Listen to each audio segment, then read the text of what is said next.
Hello again everyone, and before you today we have a beautiful example of the Sony MZ-R909 mini disc player and recorder, and it's my pleasure to be presenting a little review of this machine because it's my baby, the machine cradled next to my computer, pumping music out to me as I write reviews of camera equipment all day. These MZ-R909 machines were premium products made of metal and built to last, and you can often find them on eBay in good condition. They don't often have serious defects apart from potential issues with corrosion on the battery compartment doors. More on that in a minute. It's an updated version of the famous and popular MZ-R900 machine, the first to feature mini-disc long play functionality, and of course the 909 features that too, letting you make very high quality recordings in LP2 mode that double your recording time on a disc, and lower quality LP4 mode recordings that quadruple it. The R909 comes in rather boring silver and dark blue colours. Here's the blue one, but in my opinion the red one is stunning with its brushed, shiny, metallic finish. These can be found on eBay today for anything from about £70, so it's not an expensive machine, but you should bear in mind that it is not a net mini-disc machine, so it can't plug into your computer for quick and easy recordings. Still, recording through the optical connection is perfectly fine, just slower to do. I'm glad I have a sound card on my computer with an optical output.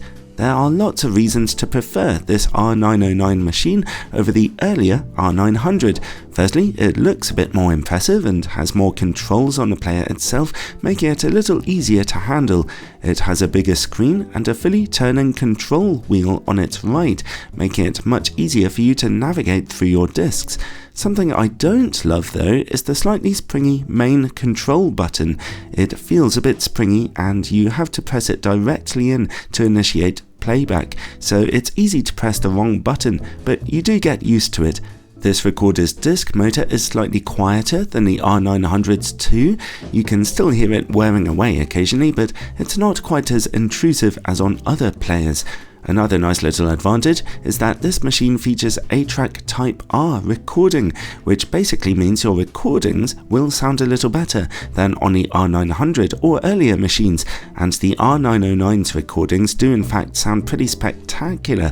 I can just about tell a difference between recordings from this machine against those of earlier models, especially in the higher frequency sounds. They seem a little cleaner, and complex sounds facing a little less digital distortion. The sound quality of this machine really is very clean and marks a high point for Sony's 8-track encoding.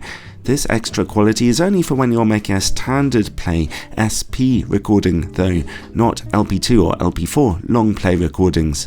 One more advantage to the R909 is that it was the first machine to come with a handy charging cradle, which works perfectly. However, if you do buy it separately, that cradle is backwards compatible with the older R900 machine too, as well as the separate AA battery attachment. Like the earlier R900, this mini-disc recorder has personal disc memory, remembering the audio and playback settings for up to 20 discs, as well as having 8-step bass and treble settings. You can also adjust your recording volume while recording, another nice improvement, and the display offers a volume indicator for both left and right audio channels, although it's rather basic. This machine comes with Sony's excellent RM-MC11EL remote control. These are brilliantly designed for playback control with hidden features like playback speed control, and they can even edit your discs quite effectively with a little practice. They light up like a pinball machine too, which is something I'd never gotten enough of, and they seem quite hardy and reliable. Something I don't like about the R909 is its screen. It's got 3 lines and is a lovely size and is at least readable, but its contrast isn't terribly high, and that's partially down to Sony's bizarre decision to give its text a blue colour instead of black, and thankfully they repented of that poor choice and later machines had clearer screens on them. Also, text does not roll very smoothly across the screen, so that's another little step down from the older R900 device. The machine has your normal separate microphone and digital input, as well as a joint headphone and line-out jack. There's also room at the bottom for a little AA battery add-on, which looks ugly as sin, as usual, but offers a massive boost to battery life. In this machine, which is obviously getting on a bit now, I could get about 10 hours playback out of the chargeable internal gumstick battery, and about 40 hours out of a AA battery, and of course about 50 hours combined. A major issue for these players is acid erosion on the battery terminals though, which you must look out for when buying, as it's a very common problem which can cause big issues for battery life. Note also that the inside battery terminals can be eroded too. Thankfully, the player is relatively easy to unscrew, and often those terminals can be cleaned up with white spirit vinegar, although be sure to clean the vinegar off afterwards, perhaps with some isopropyl alcohol.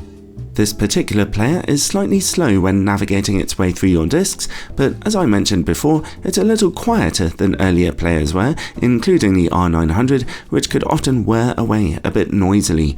The player's sound quality is very nice indeed though, perhaps not quite as perfectly squeaky clear and refined as the very last mini-disc players were, but still, we're getting an awesome bass response here, very clear vocals and full tones with a lovely presence, especially when playing back classical music. Background hiss is barely audible, again a nice improvement over some earlier players. Playback volume is just medium, some other players can go a little louder than this. Overall, if you are not interested in NetMD functionality, which means hooking your mini disc player up to your computer, then this is actually an excellent machine to own, and if you can find one for a low price on eBay, it can be a relative bargain. Its sound quality when recording is particularly refined. Watch out for those battery terminals before you buy one though, and see if you can get it in a nice colour too. It's certainly given me plenty of happy listening.